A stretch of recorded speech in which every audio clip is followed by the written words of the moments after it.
Hi friends, welcome back to our YouTube channel Vedya vlogs. ಈಗ ಒಂದು ವೀಡಿಯೋದಲ್ಲಿ ನಾನು ತೊಗರಿ ಕಾಳು ಸಾರು ಹೇಗೆ ಮಾಡೋದು, ಹುಳಿ ಸಾರು ಅಂತ ತೋರಿಸ್ತಾ ಇದ್ದೀನಿ. ಈಗಿನ ಸೀಸನಲ್ಲಂತೂ ಹಸೆ ಕಾಳುಗಳು ಜಾಸ್ತಿ.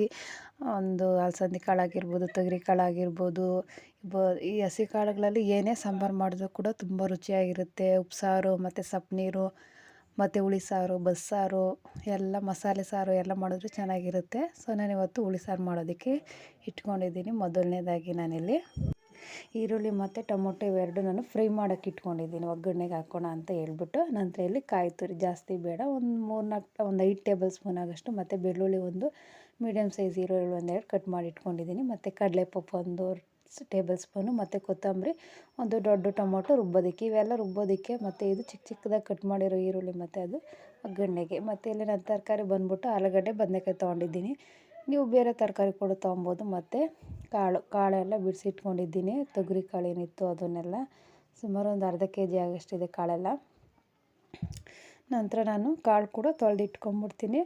ಫಸ್ಟ್ ಪ್ರೋಸೆಸ್ ಬಂದ್ಬಿಟ್ಟು ಇಲ್ಲಿ ನಾನು ಫ್ರೈ ಮಾಡೋಣ ಅಂತ ಹೇಳ್ಬಿಟ್ಟು ಚಿಕ್ಕ ಬಾಣಲೆ ಇಟ್ಕೊಂಡು ಕಾಯಕ್ಕೆ ಇಟ್ಟಿದ್ದೆ. ನೆಕ್ಸ್ಟ್ ನಾನಿಲ್ಲಿ ಅದಕ್ಕೆ ಎಣ್ಣೆ ಹಾಕ್ತಾಯಿದ್ದೀನಿ. ಎಣ್ಣೆ ಎಲ್ಲ ಸ್ವಲ್ಪ ಕಾದ್ಮೇಲೆ ನಾನು ಇವಾಗ ಅದಕ್ಕೆ ಒಗ್ಗರಣೆಗೆ ಏನೇನು ಹಾಕೋದು ಅಂತ ಹೇಳ್ಬಿಟ್ಟು ತೋರಿಸ್ತೀನಿ ಫ್ರೈ ಮಾಡೋದಕ್ಕೆ. ಮೊದಲನೇದಾಗಿ ಒಂದು ಬೆಳ್ಳುಳ್ಳಿಯನ್ನು ಸುಲಿದಿಟ್ಕೊಂಡಿದ್ನಲ್ಲ ಅದು, ನಂತರ ಈರುಳ್ಳಿ ಒಂದು 2 ಈರುಳ್ಳಿ ಮೀಡಿಯಮ್ ಸೈಜ್ದು ಒಂದು 2 ಈರುಳ್ಳಿನ ಚೆನ್ನಾಗಿ ಫ್ರೈ ಮಾಡ್ಕೊಳ್ಳೋಣ. ಒಂದು ಸ್ವಲ್ಪ ಮೆತ್ತಗೆ ಫ್ರೈ ಆಗೋವರೆಗೂ, ಸಾಫ್ಟಾಗಿ ಫ್ರೈ ಆಗೋವರೆಗೂ ಮಾಡ್ಕೊಳ್ಳೋಣ. ಸೊ ಕ್ವಿಕ್ಕಾಗಿ ಕೂಡ ಮಾಡ್ಕೊಬೋದು. ಇದಕ್ಕೆ ಸಾಂಬಾರು ಮಾಡೋದಕ್ಕೆ ಏನು ಲೇಟ್ ಆಗೋಲ್ಲ. ನೀವು ಎಲ್ಲ ಇಂಗ್ರೀಡಿಯೆಂಟ್ಸ್ ಇತ್ತು ಅಂತಂದರೆ ಕ್ವಿಕ್ಕಾಗಿ ಮಾಡ್ಕೊಬೋದು ಬೇಗ. ಸೊ ಈ ಗ್ಯಾಪಲ್ಲಿ ನಾನು ಫ್ರೈ ಆಗೋದ್ರಲ್ಲಿ ಜಾರಿಗೆ ಏನೇನು ಹಾಕೋದು ಅಂತ ತೋರಿಸ್ತೀನಿ. ಇದ್ರ ಫ್ರೈಗೆ ಹಾಕೋಲ್ಲ, ಜಾರಿಗೆ ಮಾತ್ರ ಚಕ್ಕೆ ಲವಂಗ ನಾನೆಲ್ಲ ತೊಗೊಂಡಿದ್ದೀನಿ, ಮತ್ತು ಕಾಯಿ, ಕಡಲೆ ಮತ್ತು ಶುಂಠಿ. ನಾನು ಇದನ್ನು ಯಾವುದು ಫ್ರೈಗೆ ಹಾಕ್ಕೊಳ್ಳಲ್ಲ, ಡೈರೆಕ್ಟ್ ರುಬ್ಬೋದಕ್ಕೆ ಹಾಕ್ಕೋತೀನಿ. ನೆಕ್ಸ್ಟ್ ಇಲ್ಲೆಲ್ಲ ಈರುಳ್ಳಿ ಮತ್ತು ಬೆಳ್ಳುಳ್ಳಿ ಸಾಫ್ಟ್ ಆದಮೇಲೆ ಒಂದು ದೊಡ್ಡ ಟೊಮೊಟೊನ ಫ್ರೈ ಮಾಡೋಕ್ಕೆ ಹಾಕ್ಕೋತಾ ಇದ್ದೀನಿ. ಇಷ್ಟೆಲ್ಲ ನೀವು ಇದಕ್ಕೆ ಬೇಕಾದ್ರೆ ಗಸಗಸೆ ಕೂಡ ಹಾಕ್ಕೋಬೋದು, ತುಂಬ ಚೆನ್ನಾಗಿರುತ್ತೆ. ನೆಕ್ಸ್ಟ್ ನಾನಿಲ್ಲಿ ಒಂದು ಸ್ವಲ್ಪ ಕೊತ್ತಂಬರಿ ತೊಗೊಂಡು ಹಾಕ್ಕೊಂಡಿದ್ದೀನಿ. ಇಷ್ಟೆಲ್ಲ ಫ್ರೈ ಆದರೆ ಸಾಕು. ನೀವು ಇದಕ್ಕೆ ಇನ್ನೇನು ಅಂತಂದರೆ ಎಕ್ಸ್ಟ್ರಾ ಇಂಗ್ರೀಡಿಯೆಂಟ್ಸ್ ಅಂದರೆ ಗಸಗಸೆ ಇನ್ನೇನು ಹಾಕ್ಕೊಳ್ಳೋದು ಬೇಡ.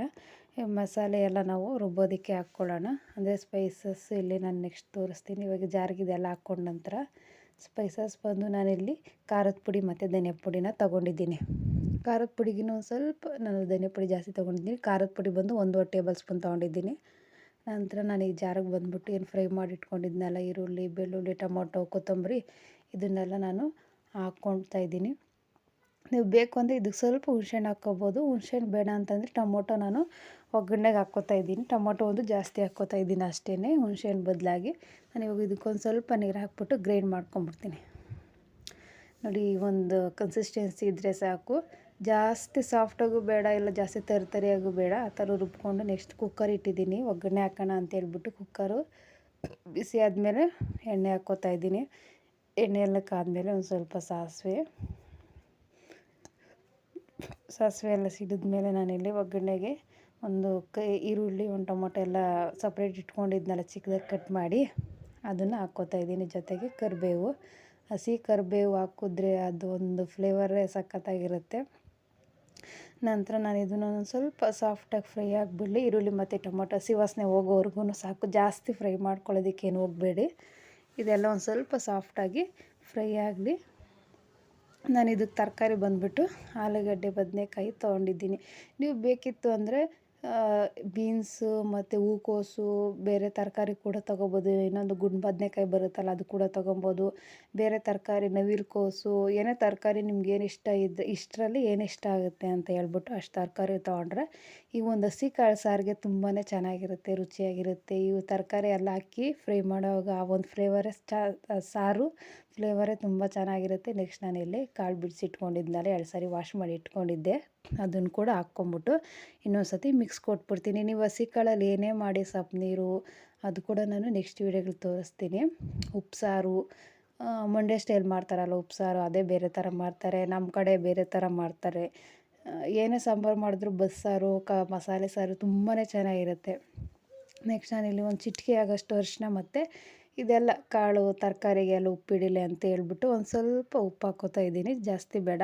ಯಾಕಂತಲೇ ಮಸಾಲೆ ಎಲ್ಲ ಕೂಡಿಸ್ಬಿಟ್ಟು ನಾವು ಲಾಸ್ಟಾಗಿ ಹಾಕ್ಕೊಳ್ಳೋಣ. ಈ ಥರ ಎಣ್ಣೆಯಲ್ಲೆಲ್ಲ ಚೆನ್ನಾಗಿ ಫ್ರೈ ಆಗಲಿ. ಒಂದು ಸ್ವಲ್ಪ ಅದ್ರಾಗಿರೋ ಒಂದು ನೀರಿನಂಶ ಎಲ್ಲ ಬಿಟ್ಕೊಂಡು ಕುದೀತಾ ಇರಬೇಕು. ಅಲ್ಲಿವರೆಗೂ ಫ್ರೈ ಮಾಡಿಕೊಂಡ್ರೆ ಸಾಕು. ಉಪ್ಪೆಲ್ಲ ಚೆನ್ನಾಗಿ ಹಿಡ್ದಿರುತ್ತೆ. ಈಗ ನೋಡ್ತಾ ಇರ್ಬೋದು, ಒಂದು ಸರ್ತಿ ಮಿಕ್ಸ್ ಕೊಟ್ಟಿದ್ದೀನಿ.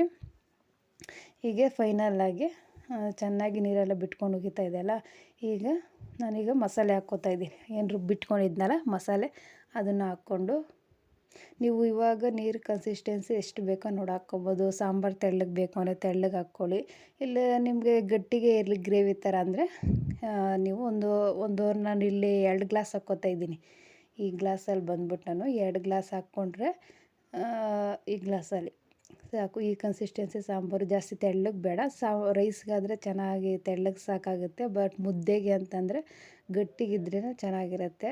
ಈ ಒಂದು ಸಾಕು. ಇನ್ನು ಸಾಂಬಾರು ಕುದ್ಮೇಲೆ ನಾವು ಇನ್ನೂ ಗಟ್ಟಿಯಾಗುತ್ತೆ ಸಾಂಬಾರು. ಸೊ ಫೈನಲಾಗಿ ಮಸಾಲೆ ಎಲ್ಲ ಕೂರಿಸಿ ಉಪ್ಪು ಹಾಕ್ಕೊಂಡು ಈಗ ನಾನು ಕುಕ್ಕರು ಕ್ಯಾಪ್ ಹಾಕಿ ವಿಜಿಲ್ ಹಾಕ್ತಾಯಿದ್ದೀನಿ. ಇದು ಜಸ್ಟ್ 2 ವಿಜಿಲ್ ಬಂದರೆ ಸಾಕು, ಜಾಸ್ತಿ ಬೇಡ.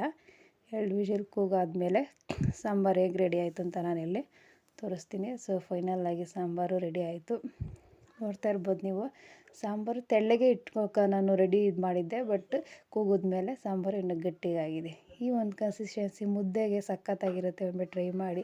ಇನ್ನು ಯಾರ್ಯಾರೆಲ್ಲ ಚಾನಲ್ ಸಬ್ಸ್ಕ್ರೈಬ್ ಸಬ್ಸ್ಕ್ರೈಬ್ ಮಾಡ್ಕೊಳ್ಳಿ. ಹಾಗೆ ಪಕ್ಕದಲ್ಲಿರೋ ಬೆಲ್ ಐಕನ್ ಕ್ಲಿಕ್ ಮಾಡಿ ಆಲ್ ಅಂತ ನೀವು ಒತ್ತಿದ್ರೆ ನಾನು ಹಾಕೋ ವೀಡಿಯೋಸ್ ನೋಟಿಫಿಕೇಷನ್ ಎಲ್ಲ ನಿಮಗೂ ಬರುತ್ತೆ. ಮತ್ತು ನೀವು ಒಮ್ಮೆ ಟ್ರೈ ಮಾಡಿ ಹೇಗಿತ್ತು ಅಂತ ಕಮೆಂಟ್ ಮಾಡಿ.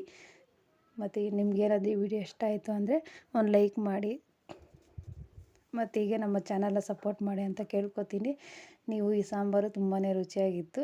ನೀವು ಟ್ರೈ ಮಾಡಿ ಹೇಗಿತ್ತು ಅಂತ ಕಮೆಂಟ್ ಮಾಡಿ. ಸೊ ಈ ವಿಡಿಯೋನ ಇಲ್ಲಿಗೆ ಎಂಡ್ ಮಾಡ್ತಾಯಿದ್ದೀನಿ.